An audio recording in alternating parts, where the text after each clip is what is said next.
The grand chamber of Galactic Council Station Omega-7 stretched nearly 2 kilometers in diameter.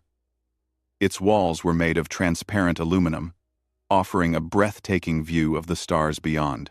47 different species had representatives sitting in the circular arrangement of seats, each delegation positioned according to their civilization's age and influence. The oldest races sat closest to the center, while the youngest occupied the outer rings. Humanity's delegation sat in the outermost ring. Commander Sarah Chen stood at the speaking platform, her hands clasped behind her back in a military stance that the other species found curious. Humans had only joined the Galactic Council 200 years ago, arriving in ships that barely qualified as faster-than-light capable. Their technology was primitive by galactic standards. Their understanding of cosmic politics was laughable. Yet here they were, requesting an audience to address a territorial dispute. The Valix delegation occupied seats in the third inner ring. They were ancient, powerful, and utterly confident. Their ambassador, Kreshtar, was a massive creature standing nearly 3 meters tall. His scaled body gleamed under the chamber's lights, and his 4 eyes tracked Chen's every movement with barely concealed amusement. Chen cleared her throat and began. Honorable Council members, humanity formally protests the Valix Empire's annexation of the Kepler 442 system. Our colony ships were already en route when Valix forces occupied the 4th planet. We had filed proper settlement claims 6 months prior, according to Council protocols. A ripple of quiet conversation spread through the chamber. Several species exchanged knowing glances. The more experienced diplomats had seen this scenario play out dozens of times before. Kreshtar rose from his seat without waiting for permission to speak. The council's moderator, a ancient being called a eldest from the theoretical species, made no move to stop him. Everyone knew the Valix did as they pleased. The human makes noise like a hatchling demanding food. Kreshtar's voice boomed through the translation systems. The Valix Empire has controlled that sector for 8,000 years. Your claim is meaningless. Your protocols are suggestions we choose not to follow. Chen's jaw tightened, but she maintained her composure. The council charter clearly states, the charter, Kreshtar interrupted, moving down toward the speaking platform with deliberate, heavy steps, is a document written by species who understand strength. You humans do not understand. You arrived in the galaxy like children, playing with toys you call warships. You claim worlds as if you have the power to hold them. You speak of rights as if you have earned them. He reached the platform and towered over Chen, looking down at her with all 4 eyes. Let me educate you on galactic reality, human. The Valix Empire spans 400 star systems. We have conquered and pacified 23 species who thought themselves our equals. We have maintained order in our sectors for longer than your species has possessed written language. When we desire a world, it becomes ours. This is not cruelty. This is nature. Chen stood her ground, not backing away despite the massive alien looming over her. Ambassador Kreshtar, we are not asking for war. We are asking for justice, according to council law. Kreshtar's laugh sounded like grinding stone. Justice? Law? These are concepts for the weak to hide behind. The strong take what they desire. The weak accept what they are given. He turned away from Chen, addressing the full council. I propose we save the humans time and embarrassment. The Valix Empire will generously offer humanity a choice. Surrender 60% of your colony worlds to Valix administration. In exchange, we will allow you to keep the remaining 40% under our protection. The chamber erupted in shocked murmurs. 60% was an outrageous demand. Several species looked at the human delegation with pity. The theoretical eldest raised a limb for silence. Ambassador Kreshtar. The eldest's translated voice carried a note of concern. Such a demand is unprecedented for a territorial dispute. Perhaps a more measured approach. After taxes, is not necessary, Kreshtar finished. The humans will accept, or they will face corrective action. We have given this choice to others before. All have chosen wisely. His eyes fixed on Chen again. 23 species. Human. 23. Who challenged Valak's supremacy. Can you name them? No? Because they no longer exist as independent civilizations. Some were integrated into our empire. Others were pacified so thoroughly that their children forget they ever had pride. Chen's hands clenched behind her back, but her voice remained steady. How long do we have to respond to this ultimatum? Chen's hands clenched permission. Chen's hands clenched behind. To this ultimatum. 30 standard days, Kreshtar said. More than generous. Use the time to prepare your surrender documents and evacuate whatever personnel you cannot support on 40% fewer worlds. He leaned closer. And human? Do not think to seek allies among the Council. Every species here knows the cost of opposing the Valaks. They will offer you sympathy and nothing more. The Valak's ambassador returned to his delegation's seats. The theoretical eldest looked at Chen with something resembling regret in its ancient features. Does the human delegation wish to respond? The eldest asked. Chen looked around the chamber. She saw pity in some faces, relief in others that they were not the ones being threatened, and cold calculation in the rest. Not a single species met her eyes with anything resembling support. Humanity requests the full 30 days to consider the Valak's empire's terms, Chen said formally. We will deliver our response at the scheduled time. As expected, Kreshtar's voice carried from his seat. Use your time wisely, human. Begin evacuations. Begin preparations. Accept the inevitable. The council session ended. As the various delegations filed out, several ambassadors approached Chen with quiet words of condolence. The Talari representative, a bird-like creature with iridescent feathers, stopped beside her. I am sorry, the Talari said softly. My people faced a similar choice 2,000 years ago. We gave the Valaks 38% of our worlds. It was painful, but we survived. There is no shame in accepting reality. How many ships did you have? Chen asked. The Talari looked confused. Ships? We had perhaps 300 warships at the time. Why? Just curious, Chen said. Thank you for your concern. As Chen walked back to the human delegation's quarters, her second-in-command, Captain Marcus Rivera, fell into step beside her. They think we're going to fold, Rivera said quietly. I know. They think we're terrified. I know. They have no idea what we've been building out past the frontier worlds. Chen allowed herself the smallest smile. I know. They reached their secure communication room. Chen sealed the door and activated the encryption systems. The holographic display flickered to life, showing Admiral James Kowalski, commander of humanity's frontier fleet. Commander Chen, Kowalski's image greeted her. I watched the council session. Quite the performance from our scaled friend. Admiral, we have 30 days, Chen said. Initiate protocol revelation. Kowalski's expression grew serious. Are you certain? Once we show our hand, there's no going back. They've given us no choice. The Valaks made this personal. They think we're weak. They think we're children playing at being a galactic civilization. Chen's voice hardened. It's time to stop playing. Understood. Protocol revelation is active. All frontier fleets are moving to assembly points. Industrial stations are running at maximum capacity. We'll be ready. The transmission ended.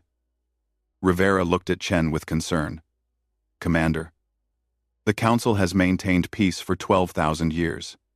If we do this, we're breaking that peace. No, Marcus, Chen said, looking out at the stars. The Valaks broke the peace the moment they threatened to erase our civilization. We're just going to finish what they started. Across the galaxy, humanity's machine began to move. On the frontier colony of New Harmony, what the Valaks thought were evacuation ships were actually military transports arriving. Thousands of them. Each one carried not refugees, but soldiers. Equipment, weapons.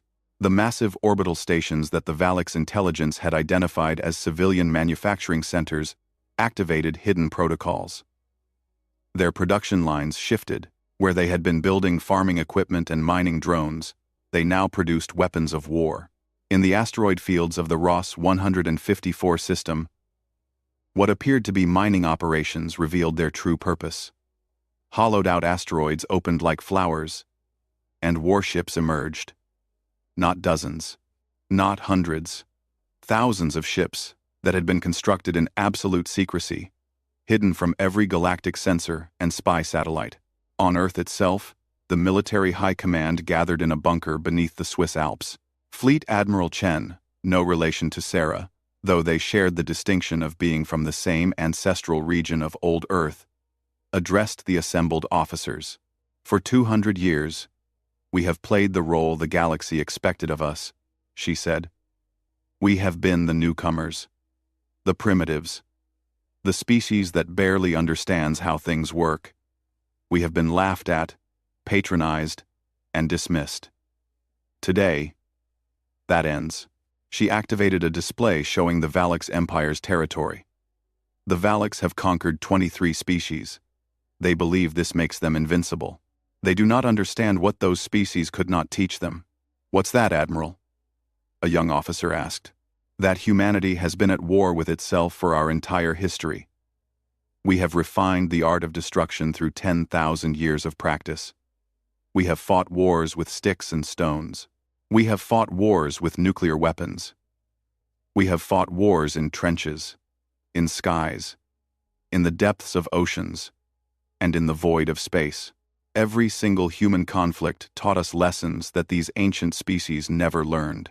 She smiled, but there was no warmth in it. The Valix think they are predators. They are about to learn what real predators look like. Back on Council Station Omega 7, the other species watched humanity's colony worlds with curiosity. Long-range sensors showed massive ship movements. Just as expected, the humans were evacuating, preparing to surrender their worlds to Valix control. The Talari ambassador reviewed the sensor data and felt sad for the humans. They had shown such promise. But like so many species before them, they would learn to accept their place in the galactic hierarchy. It was the way things had always been. The theoretical eldest, however, noticed something unusual in the data. The ships moving to human colonies were arriving, not departing, and the energy signatures were wrong for civilian vessels. The eldest pulled up deeper analysis and felt something it had not experienced in 3,000 years. Uncertainty. In his personal chambers, Ambassador Kreshtar reviewed reports from Valix intelligence. Everything was proceeding as expected. Human ship movements indicated preparation for withdrawal. Their military forces were repositioning to defend their core worlds. Within 30 days, humanity would accept Valix terms, and another species would be added to the list of those who had challenged the Empire and learned humility. He poured himself a drink from his homeworld, a potent alcohol that would kill most species. As he savored it, he thought about how he would spend the resources from the new human colonies, perhaps a new estate on Valix Prime, perhaps a commission to write his memoirs as the ambassador who brought the humans to heel. He never considered that he might be making the last mistake of his species' proud history. The 30-day countdown had begun. Humanity's response was being prepared. But it would not be delivered in words. It would be delivered in steel, fire, and a demonstration of industrial warfare at a scale the galaxy had never witnessed. The Valix had issued an ultimatum expecting submission. What they would receive instead was an education in what happens when you threaten a species that has spent its entire existence perfecting the art of war. The galaxy had maintained peace for 12,000 years. That peace was about to end. And in the aftermath, every species would learn a new rule, written in the ashes of Valix pride: never threaten humanity. The 30 days passed in a strange atmosphere of galactic anticipation. Council species monitored the situation with the morbid curiosity of spectators watching a tragedy unfold. Diplomatic channels buzzed with speculation about how humanity would word their surrender. The Valix Empire, confident in their impending victory, had already drawn up administrative plans for their new human territories. Commander Sarah Chen stood once again in the council chamber. The date for humanity's formal response had arrived. Every delegation was present, many having come specifically to witness this moment. The theoretical eldest presided over the session with its usual ancient dignity. Ambassador Kreshtar sat in his delegation's seats, radiating satisfaction. He had allowed the humans the full 30 days, demonstrating Valak's generosity. Now they would accept their place in the natural order. The council recognizes Commander Sarah Chen of the human delegation, the eldest announced. The 30 standard days have elapsed. Humanity's response to the Valix Empire's terms is requested. VP BP, Crescio, was. Chen walked to the speaking platform carrying a single datapad. The chamber fell completely silent. Every eye, sensor, and recording device focused on her. She placed the datapad on the platform and looked directly at Kreshtar. Ambassador Kreshtar. The Valix Empire demanded that humanity surrender 60% of our colony worlds. You gave us 30 days to prepare our acceptance. Kreshtar nodded, his scaled face showing approval.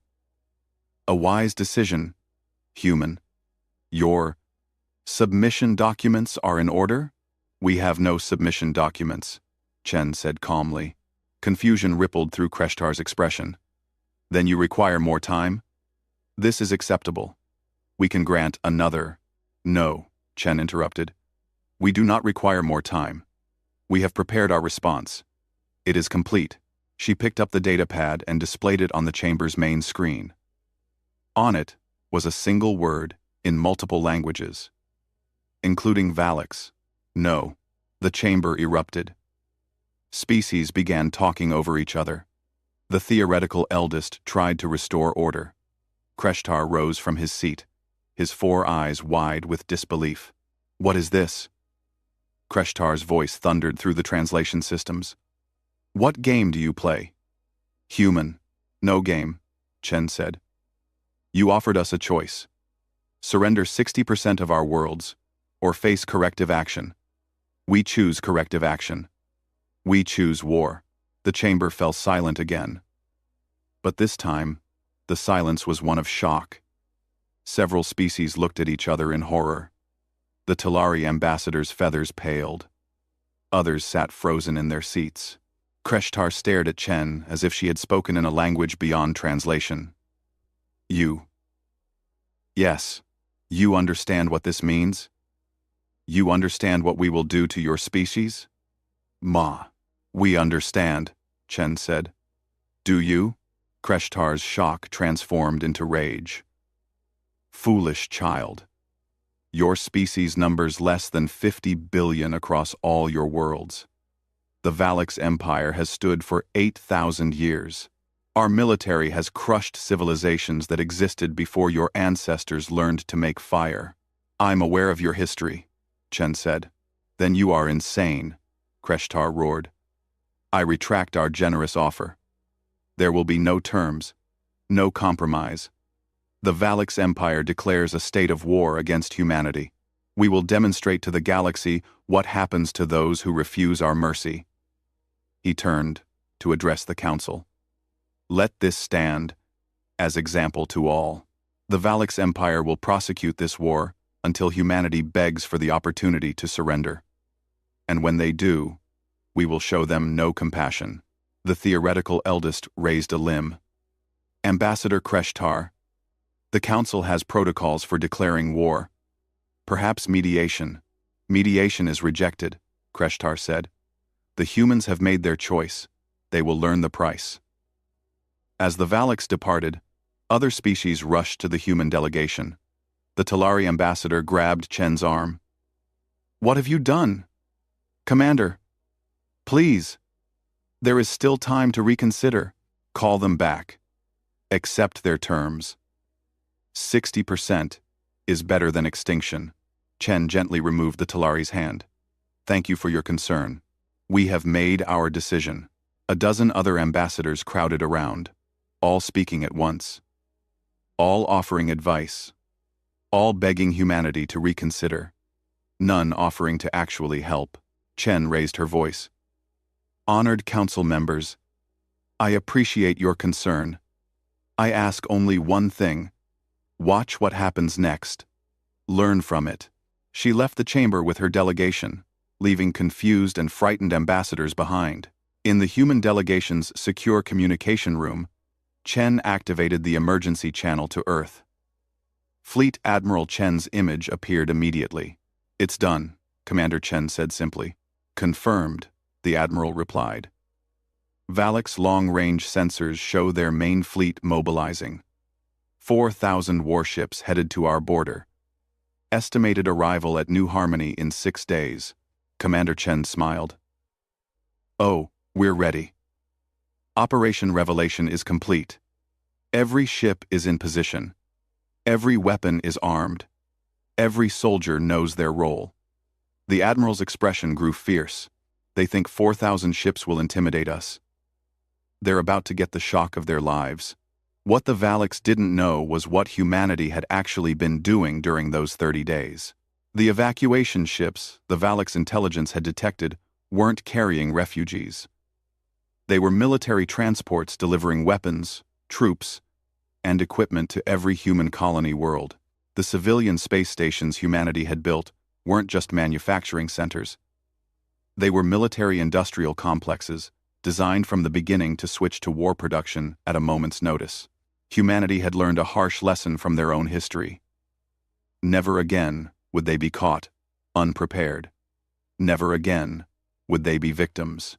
After joining the Galactic Council and seeing how the older species operated, humanity's government had made a decision. They would play the role of peaceful newcomers. They would appear weak.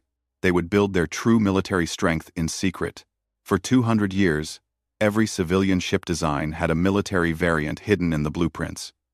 Every mining operation in remote asteroids doubled as a covert shipyard. Every peaceful colony had underground military bunkers. Humanity's real fleet wasn't the few hundred ships they showed the galaxy. It was the tens of thousands they had built in the dark spaces between stars. On New Harmony, Admiral Kenji Tanaka stood on the bridge of the UHSF, United Human Space Forces. Indomitable, a battleship-class vessel that the Galactic Council had no idea existed. Around him, holographic displays showed the positions of his fleet, 40,000 ships. That was what humanity had assembled at New Harmony alone. Not the primitive vessels the galaxy had seen. These were warships designed with 2 centuries of studying galactic technology and improving upon it. They incorporated lessons from human history, lessons learned in blood across 10,000 years of warfare. Admiral. Valak's fleet detected entering sensor range. His tactical officer reported. Confirmed count. 4,000 ships. They're maintaining standard Valak's battle formation. Tanaka studied the display.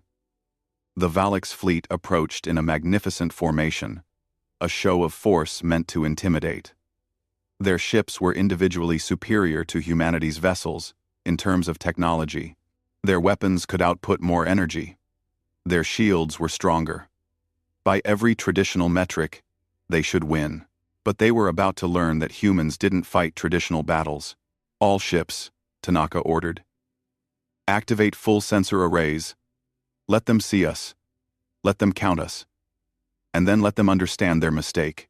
40,000 ships powered up their active sensors simultaneously. On the Valak's flagship, the Supreme Commander Rauthkor watched his sensor displays with confusion that rapidly turned to disbelief. Impossible, he whispered.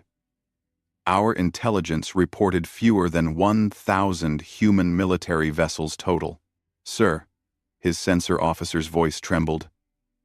I'm counting. 40,000 human ships, all military class, all armed, all powered, and ready for combat. Rauthkor's scaled hands gripped his command chair. It's a trick. They're using sensor ghosts. Decoys. No, sir. These are real ships.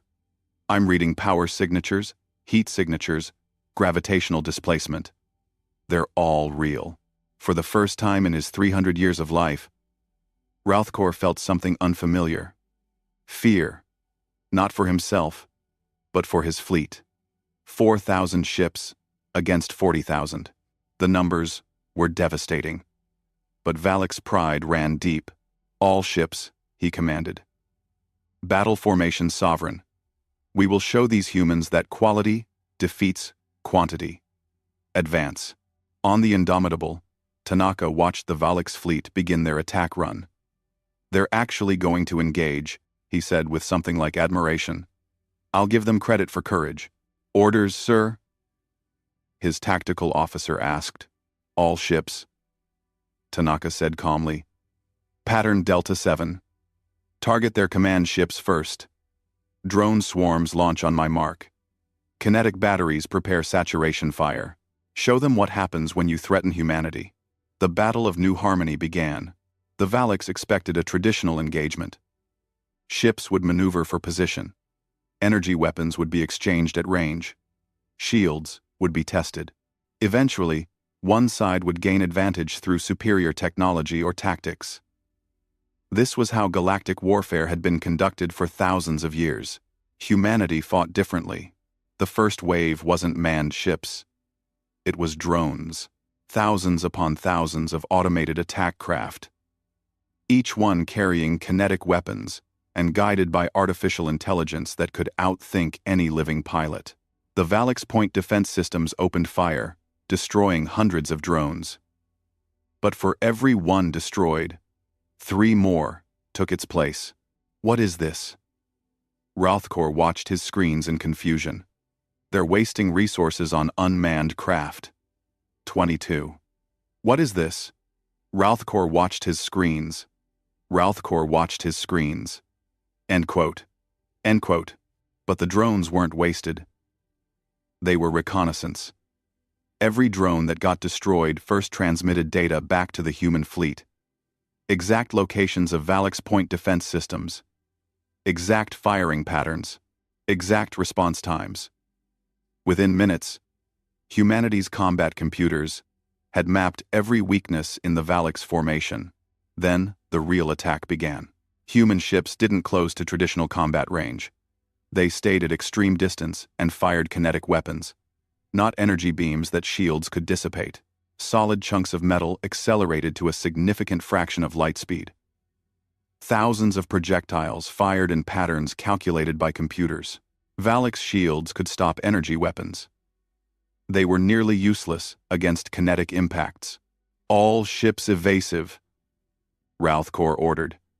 But the Valak's fleet, in their tight formation, couldn't maneuver quickly enough.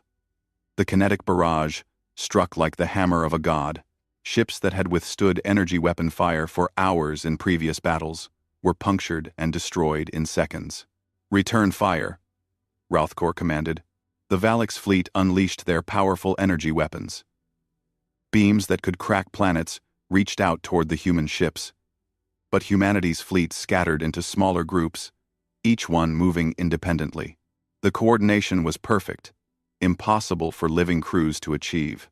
The Valaks didn't know that every human ship was networked together by communication AI, turning 40,000 individual vessels into one vast, distributed intelligence. Where Valak's beams struck, human ships were indeed destroyed. But for every human vessel lost, 2 Valak ships were shattered by kinetic barrages. Sir, we've lost 400 ships, the Valak's tactical officer reported. Human losses estimated at 600. The math was brutal. The Valaks could win exchange rates, but not the overall battle. They were outnumbered 10-1. Ralthkor made the hardest decision of his military career. The Valak's fleet turned and ran. Humanity's ships pursued, hammering the fleeing vessels with long-range kinetic fire.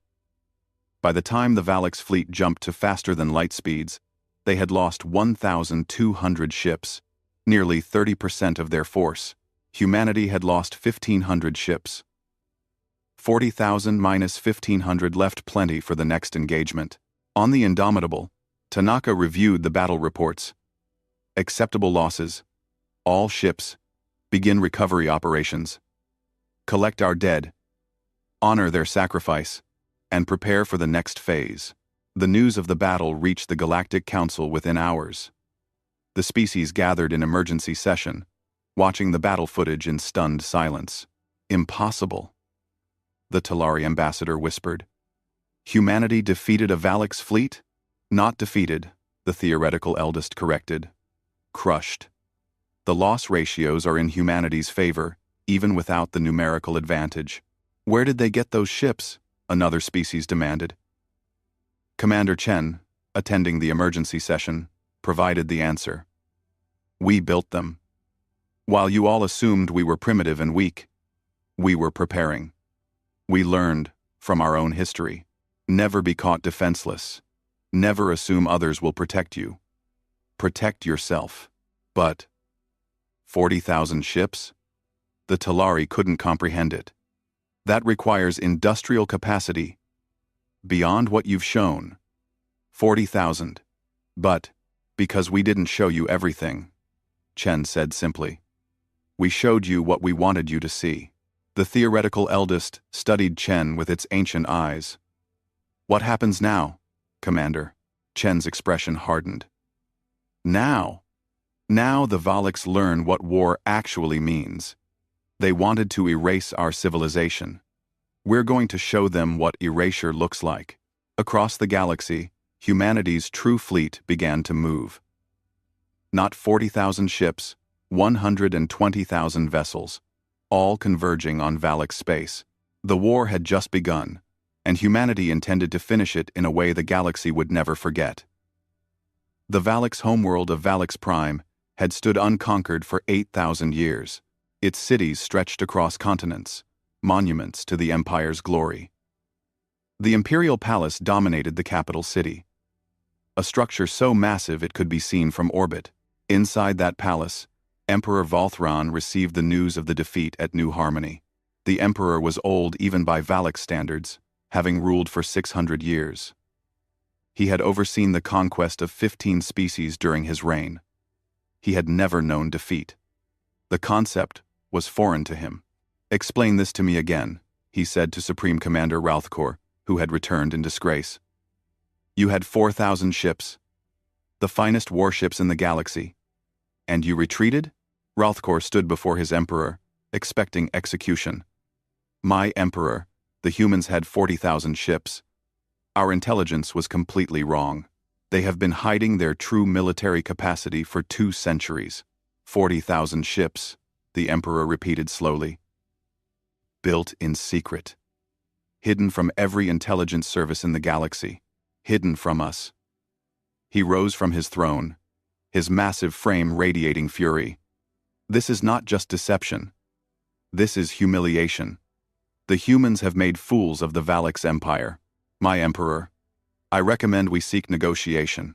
The humans have greater numbers than... Negotiation? The emperor's roar echoed through the chamber. The Valix Empire does not negotiate from a position of weakness. We do not retreat. We do not surrender. Let her not retreat. Let her any peace. We do not surrender. He pointed at Ralthkor. You should have fought to the last ship. You should have died with honor, rather than return with this shame. Yes, my emperor? Ralthkor said quietly. Emperor Volthron paced in front of his throne. The humans think their numbers give them victory. They think we will be intimidated. They do not understand Valix resolve. He turned to his military council.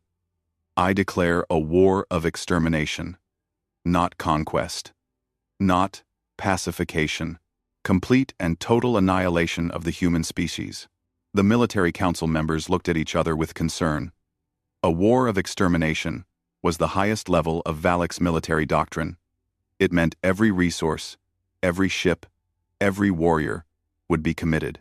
It meant the war would not end until the enemy was extinct or the Valix were destroyed. It had been declared only 3 times in Valix history. All 3 times, the enemy species no longer existed. My emperor, one council member dared to speak. A war of extermination will require us to mobilize our entire fleet. That means leaving our other territories vulnerable. It means, I know what it means. The Emperor snapped. The humans will learn that challenging the Valix Empire results in extinction. We will erase them from the galaxy. We will destroy every human world. We will hunt down every human ship. We will ensure that in 1,000 years, the only mention of humanity will be in Valix history texts as an example of the price of defiance. He activated the empire-wide communication system. His face appeared on every screen across 400 Valix worlds. Warriors of the Valix Empire. Our enemies have struck at us. The humans, those primitive creatures we offered mercy, have chosen war. They have defeated one of our fleets through numbers and cowardice. This cannot stand. I declare a war of extermination. Every ship, every warrior, every resource will be dedicated to the destruction of humanity. We will show the galaxy what happens when you challenge the Valix. We will remind all species why they fear our empire. To war. Across the Valix Empire, the military machine activated. Shipyards that had been building civilian vessels switched to warship production. Garrison fleets abandoned their posts and converged on rally points. Warriors who had retired to peaceful lives took up arms again. Within weeks, the Valix assembled the greatest military force they had ever fielded. 50,000 warships. The entire strength of the Empire, gathered in one armada. The Galactic Council watched this mobilization with growing horror. Emergency sessions were called daily. Species that had remained neutral began choosing sides, though most stayed carefully silent. The Talari ambassador led a coalition attempting to broker peace. The coalition sent a message to Earth, begging humanity to reconsider. The response came from Fleet Admiral Chen herself. Honorable Council members, we appreciate your concern for galactic peace. However, the Valix Empire declared a war of extermination against humanity. They have stated publicly their intention to hunt down and kill every member of our species. They have given us no choice but to respond in kind. But, Commander, the Talari pleaded over the communication channel, you won one battle. The Valix are mobilizing everything. 50,000 ships. Even with your 40,000, the numbers favor them. Please, accept mediation. Accept a negotiated peace. The galaxy cannot afford this war. Admiral Chen's expression was stone. We gave them a chance to walk away. Ambassador Kreshtar had 30 days to reconsider his ultimatum. He chose threats. Emperor Valthron had the opportunity to accept a limited defeat. He chose extinction war. We will give them exactly what they asked for. You don't understand, another ambassador said desperately. The Valix have never lost a total war. Their warriors are bred for combat. Their technology has been refined over millennia. Quality will defeat your quantity. You're right, Admiral Chen said. We don't understand. We don't understand how a species can fight for 8,000 years and learn so little about actual warfare. The transmission ended, leaving the council members confused and frightened. What they didn't know was that humanity's initial fleet at New Harmony wasn't their full strength. It wasn't even close. On Earth, in the command bunker beneath the Alps, Fleet Admiral Chen addressed the assembled leadership of humanity's military. Holographic displays showed ship positions across hundreds of light years.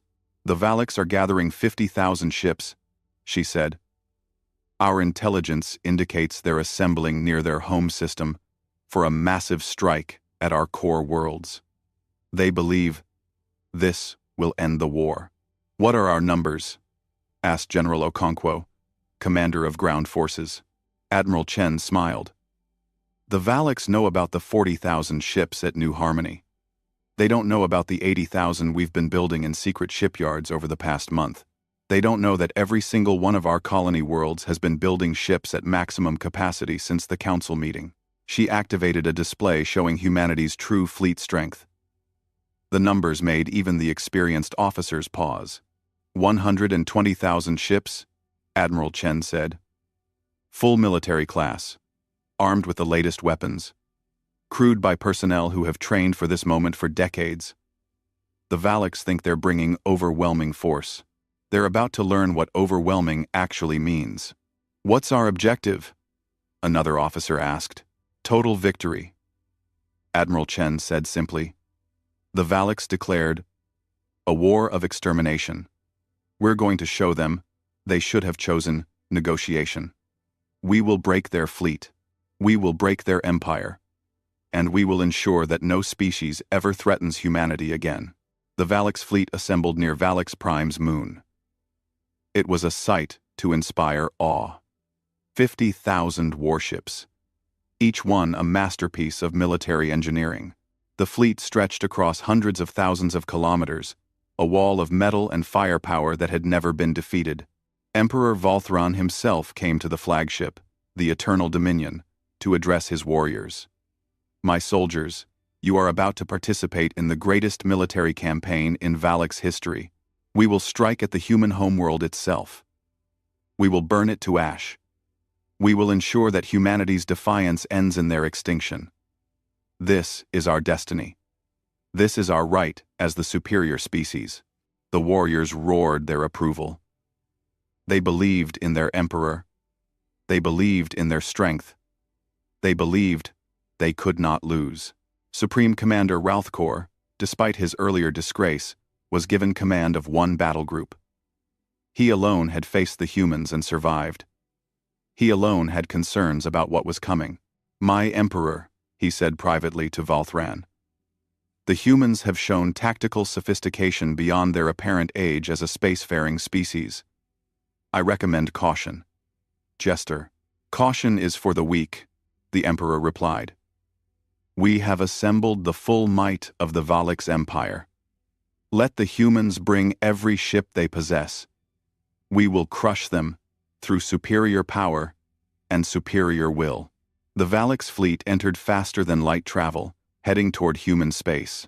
Their target: Sol system. Earth itself. Humanity's response was already in motion. The Valaks fleet dropped out of FTL at the edge of the Sol system, expecting to find a desperate defense. Instead, they found nothing. The system appeared empty. Where are they? Emperor Valthran demanded. Scan the entire system. My emperor, the sensor officer reported. I'm detecting. I don't understand these readings. Explain. There are ships, my emperor, everywhere. They're using some kind of stealth technology. They were invisible until they powered up their weapons systems. I'm counting. Emperor, I'm counting 120,000 human ships. The emperor's face went through several expressions. Disbelief. Confusion. Then rage. Impossible! Our intelligence said. Our intelligence was wrong, my emperor. Ralthkor said quietly. The humans have been playing us from the beginning. What the Valaks didn't know was that humanity had chosen the battlefield carefully. The Sol system's asteroid belt had been converted into a massive weapons platform over the past month. Every asteroid large enough to be useful now contained missile launchers, kinetic accelerators, and point defense systems. The Valaks fleet hadn't just entered a system. They had entered a trap. Fleet Admiral Tanaka, commanding the human defense fleet from the UHSF Indomitable, watched the Valaks fleet spread out in their traditional formation. They still don't understand, he said. They still think this is a conventional battle. Sir, Valaks fleet is beginning their attack approach, his tactical officer reported. All ships, Tanaka ordered. Execute Battle Plan Terra. Show them what home field advantage means. The Battle of Sol, later called the Battle of Valaks Prime's moon for historical irony, began. Humanity didn't fight fairly. They had learned long ago that fair fights were for sports, not survival. The asteroid belt weapons fired first, catching the Valaks fleet in a crossfire they couldn't have anticipated. Thousands of kinetic projectiles and missiles emerged from what the Valaks had thought was empty space. Valaks ships scattered, breaking formation. Their return fire destroyed dozens of weapon platforms. But for every one destroyed, 2 more opened fire. The asteroids were automated, controlled by combat AI that didn't fear death because it couldn't die. Then the human fleet attacked from 3 directions simultaneously. 120,000 ships, coordinated by networked intelligence, moving in patterns no biological crew could execute. They didn't try to match Valak's formations. They swarmed like insects, each ship a small part of a vast predatory intelligence. Emperor Valthran watched his tactical displays with growing horror. They're everywhere. How can they coordinate this many ships? The answer was simple. Computers. While biological crews needed hierarchy and command structures, humanity's ships were networked. Every sensor, reading from every ship was shared instantly. Every tactical decision was made with complete information. It was like fighting a single organism with 120,000 bodies. The Valaks fought bravely. Their warriors were skilled. Their weapons were powerful. But they were fighting the wrong kind of war. They were fighting for honor and glory. Humanity was fighting for survival. And survival didn't care about honor. Kinetic weapons punched through Valak's shields. Missile swarms overwhelmed point defenses. Automated drones kamikazed into Valak's command ships, not caring about the loss because there was no pilot to die. Where the Valaks would have pulled back to avoid losing rare trained warriors, humanity pressed forward because their ships could be replaced faster than Valak's ships could be destroyed. "My Emperor, we must retreat," Routhkor urged. "We're losing ships at an unsustainable rate." The Emperor gripped his command chair, watching his fleet die. 20,000 ships lost. Then, 30,000. The battle had been going for only 6 hours. "No," he said. "We fight to the last ship. We are Valaks. We do not retreat. Then we die," Routhkor said quietly. A kinetic projectile struck the Eternal Dominion's shields, then another, then a dozen. The shields collapsed. The Emperor's flagship shuddered under impacts. "My Emperor," someone screamed. "Hull. Breach on decks. 4 through 9. The last thing Emperor Valthran saw was a human missile, painted with an emblem showing Earth and surrounded by text in multiple human languages. "You wanted war. You got it." The flagship exploded. Without their Emperor, without their command structure, the Valak's fleet began to collapse. Ship captains made independent decisions to retreat. Some fought to the death, others surrendered, a concept that Valak's warriors had never considered before this moment. When the battle ended, the Valak's fleet had been reduced from 50,000 ships to less than 8,000. Humanity had lost 48,000 ships. By traditional metrics, the Valaks had won the exchange rate. By actual military objectives, they had been destroyed. The surviving Valaks ships fled in disorder, scattering across multiple jump vectors. Humanity's ships pursued, hunting down the survivors systematically. Admiral Tanaka reviewed the battle reports. "Acceptable losses. Begin recovery operations, and prepare the fleet for Phase 2. "What's Phase 2, sir?" his tactical officer asked. Tanaka's expression was grim. The Valaks declared a war of extermination. They wanted to erase humanity. "We're going to show them what actual erasure looks like. We're taking the war to every Valak's world. We're going to dismantle their empire, piece by piece." The Galactic Council received the news in stunned silence. Humanity had destroyed the greatest Valak's fleet ever assembled. The species that had ruled their sector for 8,000 years had been broken in a single battle. But that was just the beginning. The real devastation was about to begin. The Valak's empire was in chaos. Emperor Valthran was dead. The fleet was scattered, and humanity's forces were advancing into Valak's territory with methodical precision. On Valak's Prime, the Imperial Council gathered in emergency session. Without an emperor, the council members fought among themselves for control. Some argued for immediate surrender. Others demanded continued resistance. A few suggested evacuating the homeworld entirely. Supreme Commander Routhkor, one of the few senior military leaders to survive the Battle of Saul, addressed the council. Honored members, we must face reality. Humanity has destroyed our fleet. Our intelligence was completely wrong about their capabilities. Every assumption we made was incorrect. Then we rebuild, one council member shouted. We mobilize our reserves. We call upon every Valak's warrior. We have no reserves, Rothkor said quietly. That was our entire fleet. Every ship we had. And humanity destroyed it in one battle. They still have 70,000 operational vessels. We have perhaps 4,000 scattered across our territory. The council chamber fell silent as the full scope of the disaster became clear. What do you recommend? The acting council leader asked. Surrender, Rothkor said. Immediately. Unconditionally. Before humanity's fleet arrives here. Perhaps we can negotiate terms. Preserve our civilization. The chamber's communication system activated, interrupting him. A human face appeared on the main screen. It was Fleet Admiral Chen. Members of the Valak's Imperial Council, she said.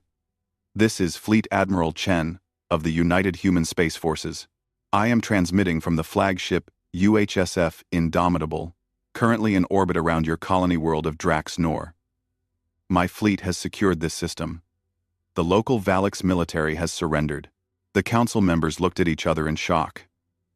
Drax Nor was a major colony world, heavily defended. How had it fallen so quickly? You are probably wondering about the speed of our advance, Admiral Chen continued, as if reading their thoughts. Let me clarify the situation. Humanity currently has 70,000 warships divided into 7 battle groups. Each battle group is systematically securing Valak's territory. You have 3 options. 1. Surrender immediately. 2. Continue fighting and watch us dismantle your empire world by world. 3. Do nothing and let us make the choice for you. We wish to negotiate. The council leader called out. We accept that we have lost. We are willing to discuss terms. I'm not here to negotiate, Admiral Chen said. I'm here to inform you of what happens next. Your emperor declared a war of extermination against humanity. Do you know what that means to us? It means you intended to hunt down and kill every human being in existence. Every man, woman, and child. You wanted us extinct. That was the emperor's decision, another council member shouted. Many of us disagreed. We can negotiate a peace. Peace? Admiral Chen's expression hardened. You threatened genocide. You don't get peace. You get consequences. The transmission ended. Across Valak's space, humanity's 7 battle groups began their systematic advance. But they weren't conquering in the traditional sense. They were dismantling. When human forces arrived at a Valak's colony world, they didn't invade the planet. They didn't occupy cities. They didn't harm civilians. Instead, they destroyed every military installation, every shipyard, every weapons factory, and every orbital defense platform. Then they moved to the next world. On the colony world of Trachis, the Valak's garrison commander watched the human fleet arrive with dread. He had 20 ships to defend the system. The humans brought 10,000. He received a communication from the human fleet commander. Commander, we have no desire to kill your personnel. Evacuate all military installations. You have 1 hour. And if I refuse? The Valak's commander asked, knowing the answer. Then, you die defending structures we're going to destroy anyway. Your choice is not whether your military base survives. Your choice is whether you survive to see tomorrow. The Valak's commander looked at his crew. Young warriors who believed in the Empire, who had trained their entire lives for combat, who were ready to die with honor. Evacuate the base, he ordered. All personnel to the surface. Away from military structures. His second-in-command was shocked. Sir, we should fight. For what? The commander asked tiredly. The Empire is already gone. We lost the moment we threatened humanity. Now we're just deciding how many more have to die before we accept it. Across Valak's space, similar scenes played out. Some garrisons chose to fight and were obliterated. Most chose to evacuate, watching from safe distance as humanity's weapons reduced their proud military bases to rubble. The Galactic Council called emergency session after emergency session. Species watched in horror as humanity demonstrated industrial warfare on a scale never before witnessed. "They're destroying everything," the Talari ambassador said, watching footage of a Valak's shipyard being systematically torn apart. That shipyard took 300 years to build. Humanity destroyed it in 4 hours. Commander Sarah Chen, present at the council session, responded calmly. "It took 300 years to build with Valak's methods. We can build equivalent shipyards in 3 weeks. The galaxy is about to learn that industrial capacity matters more than age." "But why destroy everything?" another ambassador asked.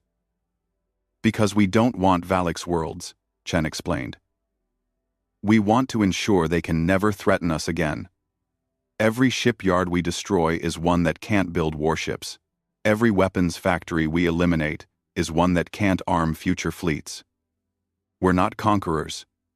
We're removing threats."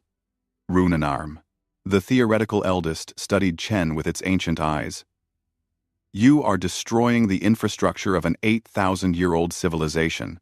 "Yes," Chen said simply. "They wanted to destroy an 8 billion-person civilization. We're being remarkably restrained by comparison. Their people live. Their cities stand. We're only taking their ability to wage war." "And when you're finished?" the eldest asked. "Then we go home and rebuild our own losses. We have no interest in ruling Valak's space." On Valak's Prime, the Imperial Council watched their empire collapse. Reports came in constantly. Another shipyard destroyed. Another military base eliminated. Another fleet garrison forced to surrender. Humanity's advance was methodical and unstoppable. "We must do something," one council member insisted. "We cannot simply accept this humiliation." Routhkor had been reviewing tactical data. "I recommend we consolidate all remaining forces here, at Valak's Prime. Make our final stand, defending our homeworld. Perhaps we can inflict enough casualties to force humanity to negotiate." The council agreed. It was a desperate plan, but desperation was all they had left. Over the next month, every surviving Valak's warship was recalled to the homeworld. Orbital defenses were reinforced. Ground-based weapons platforms were activated. Valak's Prime had never been attacked in 8,000 years. Its defenses were legendary. Perhaps, the council hoped, they could turn the tide. They assembled 3,000 ships. It was all that remained of their once mighty fleet. Then, humanity's fleet arrived. Admiral Kenji Tanaka commanded the human force assigned to Valak's Prime. He brought 60,000 ships. When his censor officer reported the Valak's defensive strength, he almost felt bad for them. 3,000 ships defending their homeworld, Tanaka said. "They're brave. I'll give them that." "Orders, sir?" his tactical officer asked. "Standard protocol. Offer them the chance to evacuate military installations. 1 hour. After that, we proceed." The message was transmitted to Valak's Prime. In the Imperial Council chamber, the council members looked at each other. "They give us 1 hour to abandon our homeworld's defenses," the council leader said. "The arrogance is astounding." Routhkor studied the sensor data showing the human fleet. 60,000 ships. He had fought them twice now. He knew what was coming. "It's not arrogance," he said quietly. "It's mercy. They're giving us the chance to live. I recommend we take it. Abandon our homeworld without a fight?" A council member was outraged. "Never. We are Valaks. We fight to the last." "Then you'll die to the last," Routhkor said, "and achieve nothing. The Empire is already gone. This isn't about victory anymore. It's about survival." The council voted. 10 members voted to evacuate. 15 voted to fight. It was decided. The hour passed. Valix Prime's defenses remained active. The orbital platforms armed their weapons. The 3,000 warships took defensive positions. Humanity's fleet attacked. The battle lasted 3 hours. It was less of a battle and more of an execution. Human ships, coordinated by their network intelligence, simply overwhelmed every defense. They didn't take risks. They didn't seek glory. They identified targets and destroyed them with cold efficiency. Valix orbital platforms that had protected the homeworld for millennia were reduced to debris. Warships that represented centuries of engineering were torn apart by kinetic barrages. The Valix fought with desperate courage, but courage couldn't overcome 20-to-1 odds. When it ended, Valix Prime's orbital space was clear of military assets. 3,000 ships destroyed. Orbital defenses eliminated. The planet itself was untouched. The cities stood. The civilians lived. But the military power of the Valix Empire was completely erased. Supreme Commander Rothkor had evacuated his command ship before the battle. One of the few who accepted the inevitable. He watched from the surface as the last Valix warship exploded in orbit. 8,000 years of military supremacy ended in 3 hours. Admiral Tanaka transmitted to Valix Prime. Imperial Council, your military forces have been neutralized. Your orbital defenses are destroyed. You have no fleet. You have no weapons factories. You have no shipyards. The Valix Empire's ability to wage war no longer exists. In the council chamber, the surviving members sat in stunned silence. Everything they had built, everything they had conquered, everything they had taken pride in for 8,000 years was gone. What do you want from us? The council leader asked, his voice defeated. To ensure this never happens again, Tanaka replied. Stand by for a formal communication from Earth. Across the galaxy, every species watched what had happened. The mighty Valix Empire. The civilization that had conquered 23 species, that had never been defeated in 8,000 years, had been systematically dismantled in less than 2 months. The Galactic Council convened, but no one knew what to say. The Talari ambassador looked at Commander Chen with something resembling fear. What will you do now? The Talari asked quietly. Now we dictate terms, Chen said. The Valix wanted to erase us. We're going to ensure they never have the capacity to threaten anyone again. You've already destroyed their military, another ambassador said. What more can you take from them? Chen's expression was cold. Everything that made them an empire.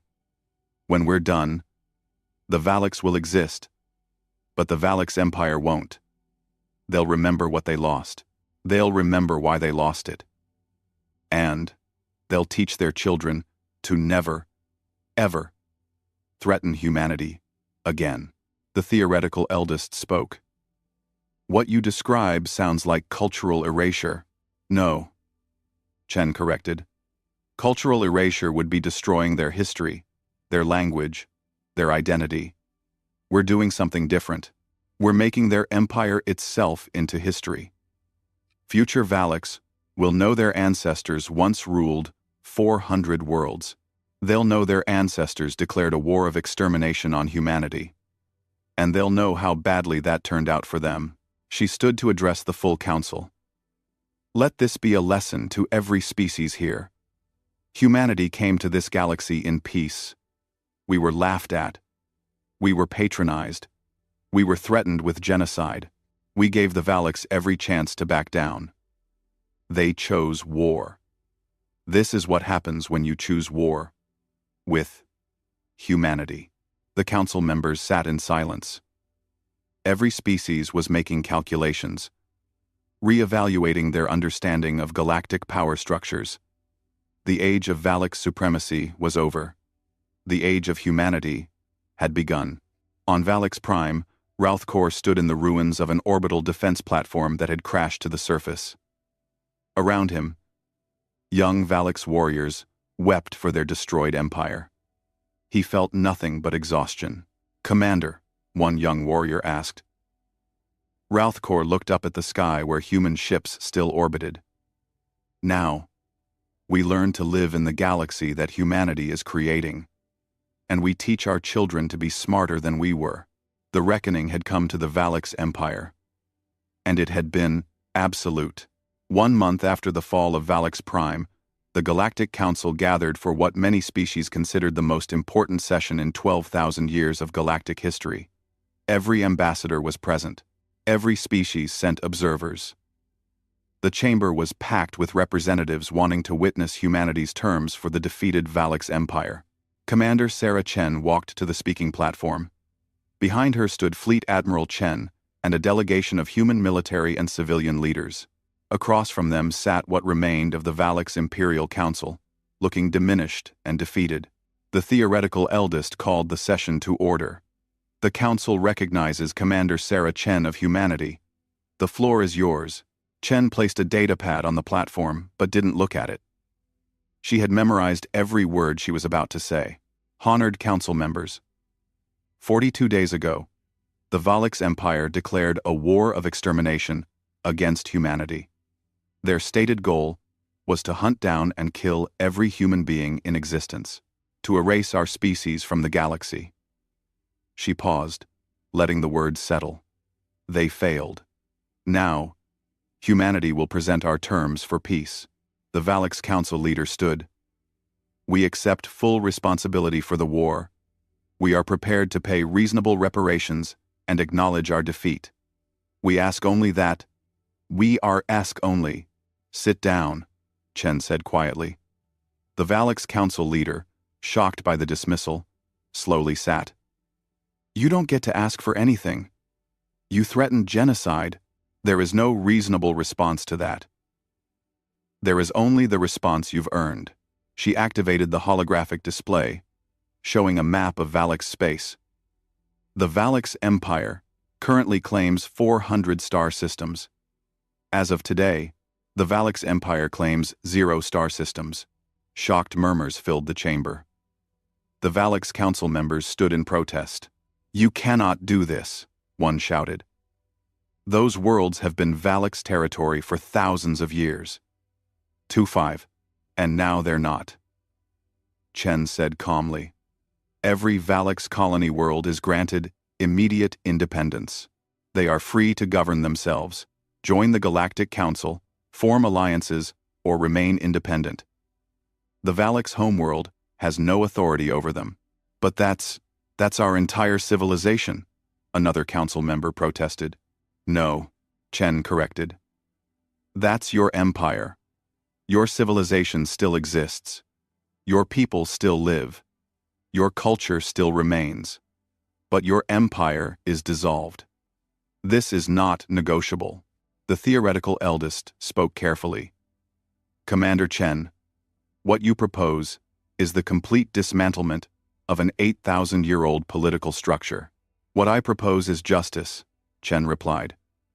The Valix Empire was built on conquest. 23 species were subjugated. Their independence stolen. Those that resisted were destroyed. The Empire maintained control through threat of force. That ends today. She changed the holographic display. Second term.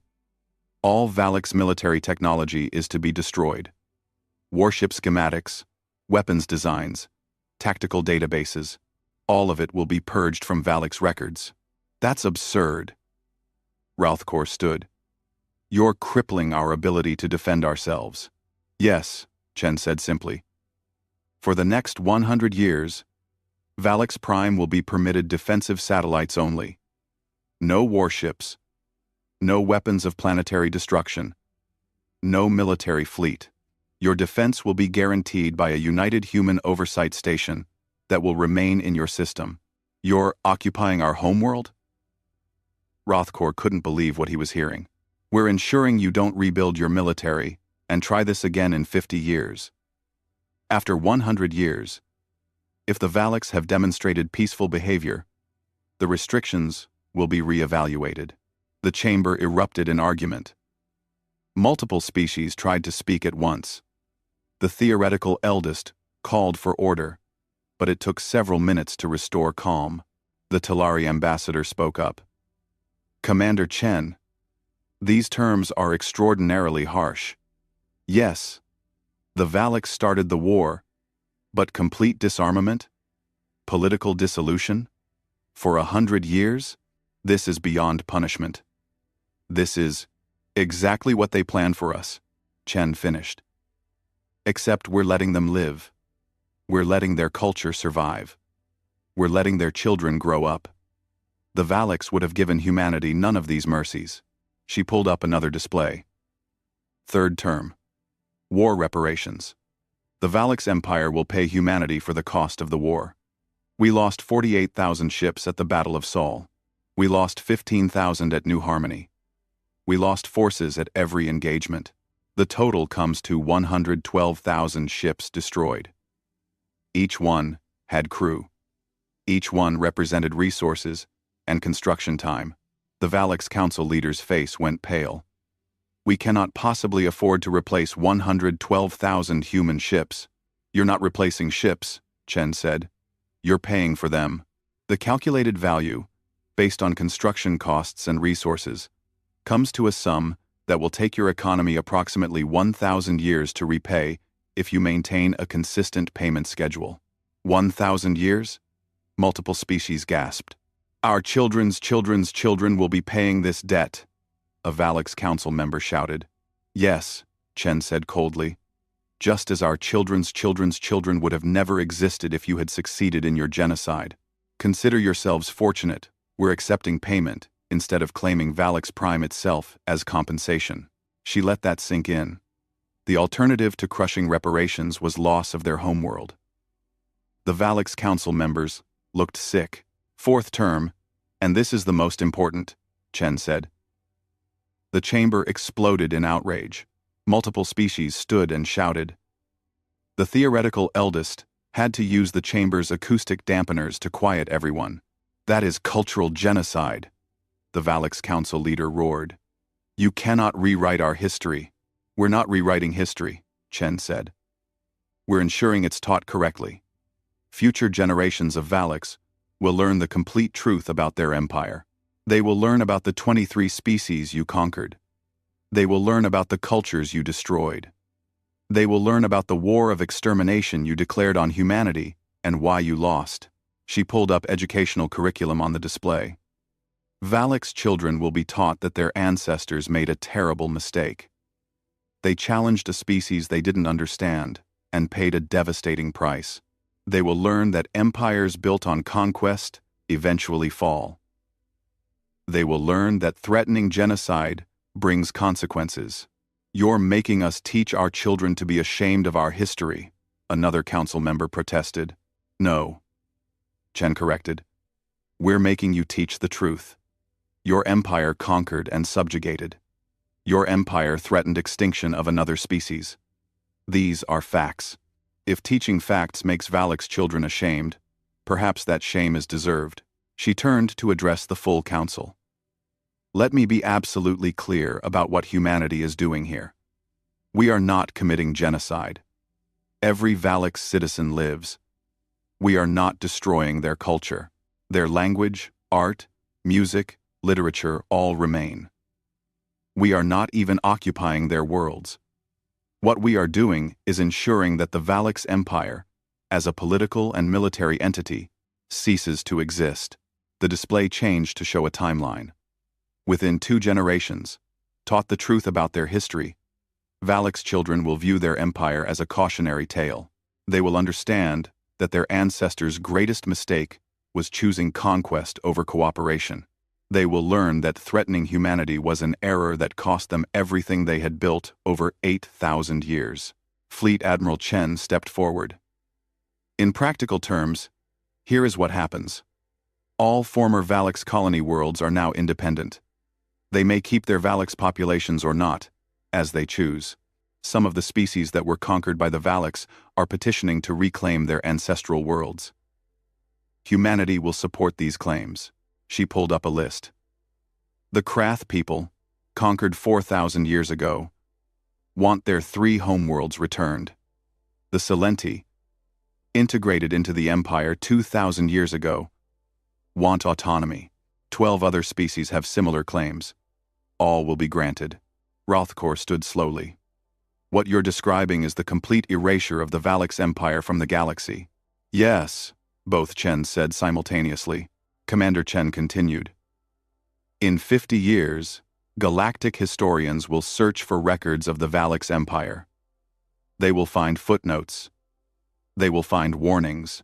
They will find a civilization that made the mistake of threatening humanity and paid the ultimate price. Not extinction. Something arguably worse. Irrelevance. The theoretical eldest spoke gravely. Commander Chen, what you propose is unprecedented. No species in recorded galactic history has imposed such comprehensive terms on a defeated enemy. Perhaps that's why wars keep happening, Chen replied. The Valix conquered 23 species. How many of those were released? How many were given their independence back? None. The Valix integrated them, erased their political identities, and moved on. We're doing the reverse. We're undoing 8,000 years of conquest. She turned back to the Valix Council. These terms are final. They are not negotiable. You have two choices. Accept them, or reject them, and face the alternative. What alternative? The council leader asked. Fleet Admiral Chen answered. Humanity occupies Valix Prime. We assume direct control of your government. We implement these same changes by force. The results are identical. But you lose even the dignity of accepting them yourselves. The Valix Council huddled together, speaking in hushed tones. After 10 minutes, the council leader stood. We have a question, he said. If we accept these terms, what happens to the Valix people? You take our empire, our military, our independence. For a century, what are we left with? Commander Chen's expression softened slightly. You're left with your lives, your families, your culture, your art and music and stories. You're left with the opportunity to build something better than an empire. You're left with the chance to teach your children that cooperation brings prosperity and conquest brings ruin. Then, rolling, that's process. She paused. The Valix people aren't our enemy. The Valix Empire was. We're removing the empire. The people can choose what comes next. Avri 9 distraction. Avri 9 distraction. Avri 9 distraction. Avri 9 distraction. Avri 9 distraction. I think that I read distraction. The council leader looked at his fellow members. They all looked defeated, exhausted, and broken. We accept your terms. The Galactic Council chamber was silent. Every species processed what had just happened. An 8,000-year-old empire had been dissolved in a single conversation. Over the next year, humanity implemented the terms methodically. Every former Valix colony was granted independence. Some chose to remain allied with Valix Prime. Most chose to go their own way. 3 species that had been conquered millennia ago reclaimed their ancestral systems and wept with joy. Valix military technology was systematically destroyed. Weapons factories were dismantled. Shipyards were converted to civilian use. The proud Valix warships that remained were scrapped for materials. A human oversight station was established in orbit around Valix Prime. Not an occupation force, just observers ensuring compliance. The Valix hated seeing it in their sky, a constant reminder of their defeat. The educational reforms were implemented gradually. Human advisors worked with Valix teachers to revise history curricula. The changes were subtle but profound. Where old texts had glorified conquest, new texts questioned it.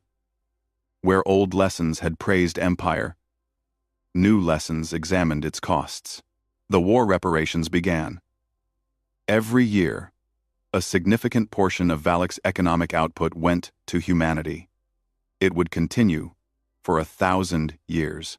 Every Valix citizen knew that their children, grandchildren, and great-grandchildren would be paying for the war their emperor had started.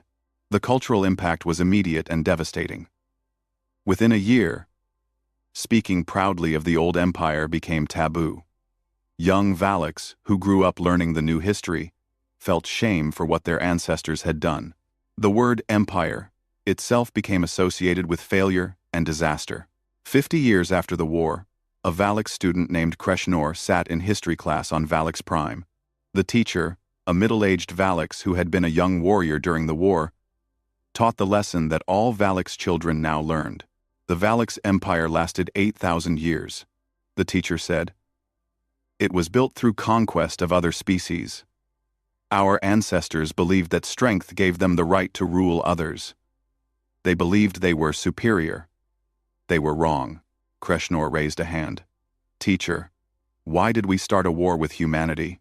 The teacher pulled up images of the war. Because your ancestors were arrogant. They saw humans as weak newcomers. They issued an ultimatum, expecting submission.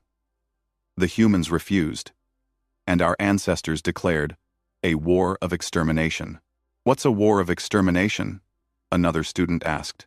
It means they intended to kill every human being in existence, the teacher said quietly. Complete genocide. And the humans, faced with extinction, responded with overwhelming force. They destroyed our fleet. They dismantled our empire. They ensured we could never threaten anyone again. Were the humans evil? Krishnor asked. The teacher considered the question carefully. No. They were defending themselves. We threatened to erase their entire species. They could have done the same to us. Instead, they let us live. They let our culture survive. They only destroyed our ability to wage war and our political empire. Given what we had threatened to do to them, their mercy was extraordinary. In the back of the class, an older student who had heard stories from their grandparent asked, "Why don't we rebuild? Why don't we become strong again?" The teacher's expression was sad. Because we tried that once. We thought we were the strongest species in the galaxy. Humanity taught us we were wrong. They taught us that industrial capacity matters more than military tradition. They taught us that cooperation is stronger than conquest. Some lessons can only be learned through defeat. We learned ours. Across Valak's Prime, similar lessons were being taught. The old pride was gone. The warrior culture that had defined the Valaks for millennia was being replaced with something else. Caution, humility, an understanding that the galaxy had changed. On Earth, Commander Sarah Chen, now retired, gave an interview to a galactic news service marking the 50th anniversary of the war's end. "Do you have any regrets about the terms imposed on the Valaks?" the interviewer asked. Chen thought for a moment. "I regret that the war happened at all. I regret every life lost on both sides. But the terms themselves? No. The Valaks Empire needed to end. It was built on conquest and maintained through fear. We didn't destroy the Valaks people. We freed them from their own worst impulses. Some species call what you did cultural erasure. They're wrong," Chen said firmly. Valaks culture still exists. Their language, their art, their traditions all remain. What we erased was their empire. Future historians won't find the Valaks people gone. They'll find that the Valaks Empire is gone. There's a difference. What do you think the Valaks Empire's legacy will be? Chen smiled slightly. A warning. Future species will study what happened to the Valaks. They'll learn that threatening humanity brings consequences. They'll learn that empires built on conquest eventually fall. They'll learn that in the modern galaxy, cooperation is stronger than domination. In the Galactic Council chambers, the theoretical eldest prepared a historical record of the war. As the oldest species in the galaxy, the theoretical had witnessed the rise and fall of countless civilizations, but they had never witnessed anything quite like humanity's victory over the Valaks. The eldest wrote, "The Valaks Empire stood for 8,000 years. It conquered 23 species. It was considered invincible. Humanity, a species that had been spacefaring for barely 6 centuries, destroyed it in 2 months. This was not a military victory alone. It was a demonstration that galactic power structures had fundamentally changed. The age of ancient empires maintaining control through military might was over. The age of industrial civilizations competing through production capacity had begun. Humanity showed the galaxy that a young, determined species with advanced industrial capability could overcome millennia of military tradition. The lesson has been learned. No species will make the Valix Empire's mistake again. 100 years after the war, the Human Oversight Station withdrew from Valix Prime orbit. The Valix had complied with every term. They had made no attempt to rebuild their military beyond defensive forces. They had paid their reparations faithfully. They had taught their children the truth about their history.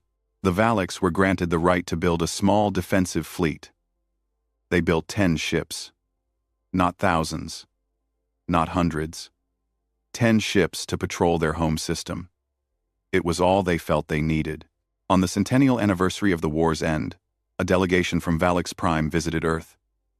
They came not to protest the terms, but to thank humanity. The delegation leader, a young Valix who had been born after the war, spoke at the memorial for the human ships lost in the conflict. "My ancestors made a terrible mistake," she said. "They threatened to destroy humanity. In response, humanity destroyed our empire, but spared our people. They gave us the chance to become something better than conquerors. For that mercy, we are grateful. We will ensure that future generations of Valix never forget the price of arrogance and the value of peace." In the Galactic Council, species that once patronized humanity now deferred to them. The young species that arrived in primitive ships 200 years ago was now recognized as a major galactic power, not because they sought power, but because they had demonstrated what happened when their survival was threatened. The last species that challenged humanity, the Valix Empire, had been erased from the galaxy. Not through genocide, not through occupation, but through the systematic dismantlement of everything that made them an empire. Future Valix children would learn about their ancestors' mistake in history class. They would feel shame for the old empire. They would understand that their current peaceful existence was better than their ancestors' conquests. The erasure was complete. The Valix Empire no longer existed. The Valix people did, but they would never again be a threat. They would never again conquer. They would never again threaten genocide. And every species in the galaxy had learned a simple lesson. Never threaten humanity. The cost is too high. The price is too permanent. The consequences are too absolute. Humanity had wanted to join the galaxy in peace. They had been willing to cooperate, to trade, to share knowledge. But when forced to choose between extinction and total war, they had chosen war. And they had prosecuted it with a ruthlessness and efficiency that shocked every ancient civilization. The galaxy was at peace. But it was a peace built on a new understanding. Humanity wasn't the weak newcomer to be patronized. They were the species that erased an 8,000-year-old empire in 2 months. They were the species that turned their entire industrial capacity to war and produced ships faster than enemies could destroy them. They were the species that, when threatened with genocide, responded by ensuring their enemies would never threaten anyone again. The last species that challenged humanity was gone. Their empire was erased. Their pride was destroyed. Their military was dismantled. Their children were taught to be ashamed of what their ancestors had attempted. And in 1,000 years, when galactic historians searched for information about the great Valix Empire, they would find only footnotes, warnings, cautionary tales. They would find the answer to a question every species now asked themselves. What happened to the last species that challenged humanity? 1. The answer was simple, final, and absolute. They were erased from the galaxy entirely.